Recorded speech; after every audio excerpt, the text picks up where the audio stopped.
other problems is I have manic depression. So not only am I kind of bipolar, but I also have depression-like tendencies, so I'm more likely to make bad decisions during my depressive episodes that are more detrimental to life or to what I do during my life. Like, one of the times I was suffering, I quit a job because I couldn't handle my manic depressive episode. I looked at them, I was on the phone with somebody, and I hung up, and I told my manager I was sick, and I walked out, and I never came back.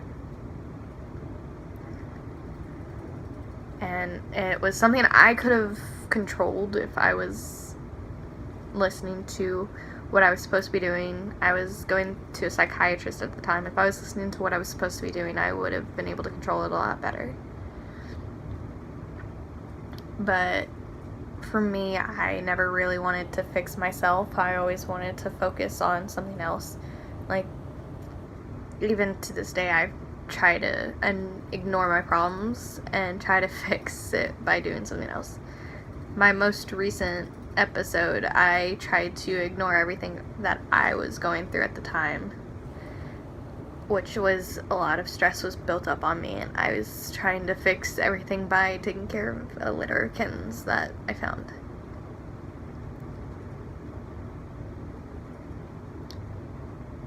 And it's definitely hard because I don't like to admit to my problems. I don't like acknowledging that I have problems. I just ignore it until they build up and I have a release of anger, sadness, anxiety. I have all these emotions built up, and I just kind of let it all out all at once, and it really ranges in what type of emotions I go through at the time. But it's definitely helpful to talk about it in a way, because even now, talking about like what I've done for the kittens, like I have helped them, but at the same time I've lost track about what I'm supposed to do, what I'm supposed to be doing, and what I'm supposed to be doing to make myself better. And even now, I wish I could do more, or I wish I've done more to help myself in the past, because trying to fix it now, fix all my problems from the past, or try to solve all my problems from the past, I have breakdowns just because of what I've gone through and what I've had to deal with, and trying to fix all of that is very difficult because I can't address what I was feeling then. I can only address what I'm feeling now. And it's a different feeling than what I was feeling back then. One of the instances is the relationships I've put myself in, the different people I've dated. I've dated somebody who was so abusive to me that I couldn't leave them because I didn't feel safe leaving them. I've been with somebody who told me I couldn't wear shorts out in public because it was showing off too much of my leg, or I was wearing a tank top that they didn't like, so they made me change. And when I didn't do what they wanted, they would impose it on me. I have problems with like ways people touch me because of that. Because I had an ex who would throw himself on me whenever he wanted to, and even if I didn't want to, he would do it anyways. And I still have problems when people touch me, and because it brings back flashbacks to those moments. And I can't explain to people why I'm getting angry, because then I feel embarrassed that I let that happen to me.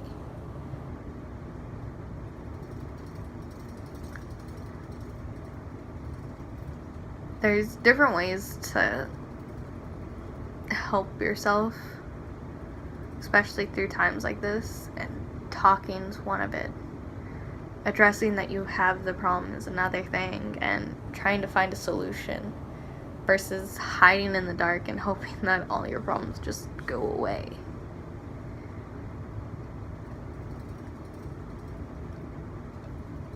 I've had to deal with hiding my whole life.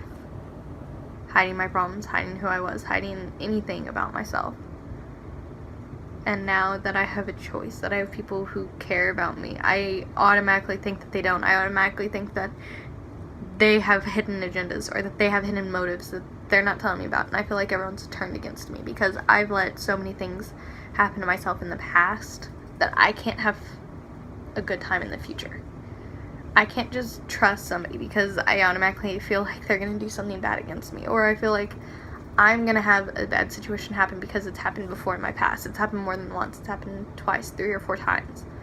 And I can't help that happen to me, but I can also try to help it in the future and not think about what bad will happen, but think about what good is going to happen, or thinking about what's happened to me in the past that's been good.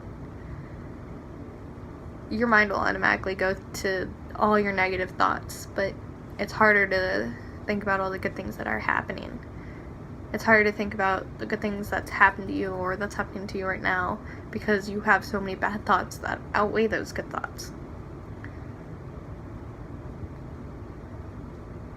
And even now, I wish I could open up and tell everyone everything, and there's things that I can't even admit because it puts me in such a bad spot that I don't know how to dig my way out.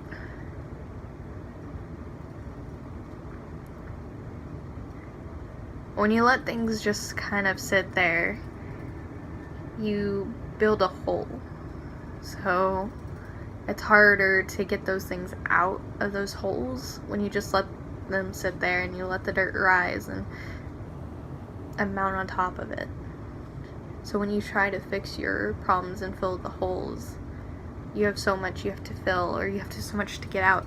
You have a lot of different things you have to get out of those holes to fill up.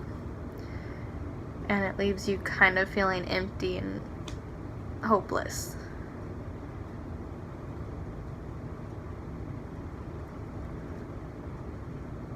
Even now, I still suffer with my problems and my anxiety and my depression and my manic tendencies. But now that I know there's a way to work around them, and there's different ways to help live life, not only with them, but kind of suppressing them, it's been a lot easier. I'm not as hesitant towards things as I used to be. And I definitely do feel like I have more possibilities now than I did back whenever I was living with people, when I was dealing with my dad, when I was dealing with my family, like kind of turning their backs against me.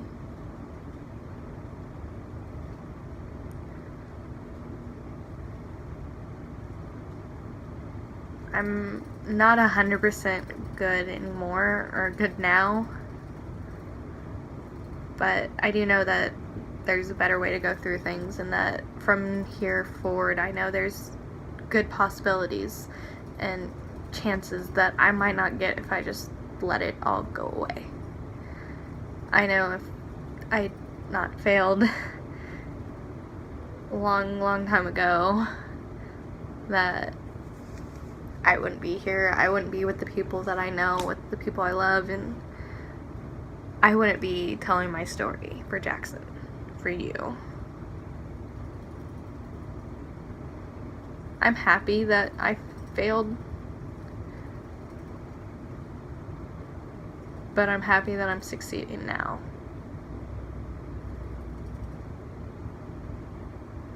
And whether I'm succeeding financially in life or emotionally with friends and family,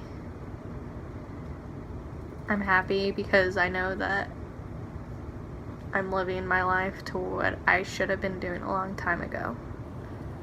And the person that I look back on today is someone I would hope that I would be looking up to.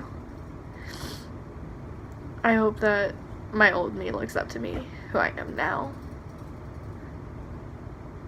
And I wish I could say that if I looked at myself 6 years ago, and I looked at myself now, I would be happy and I'd be proud, because I could see that I'm stronger and that everything I've dealt with,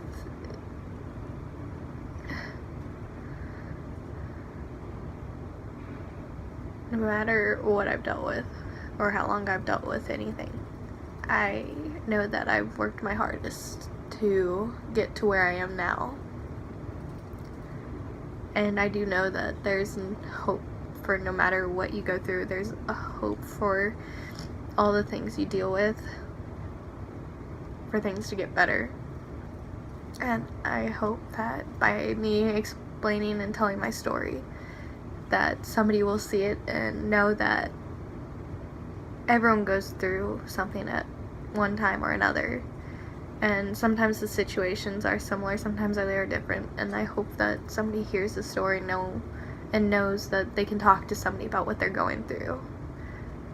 Or they can tell somebody what's going on, and they can fix the situation that they're going through now and make things better for them. So in the long run, when they get 5 or 6 years down the line, they know that they made the right choice and that they don't have to regret any of their choices that they've ever done. I do want to say thank you for those who have listened, and thank you so much, Jackson, for letting me help. And I'm so glad to be a part of the You Are Loved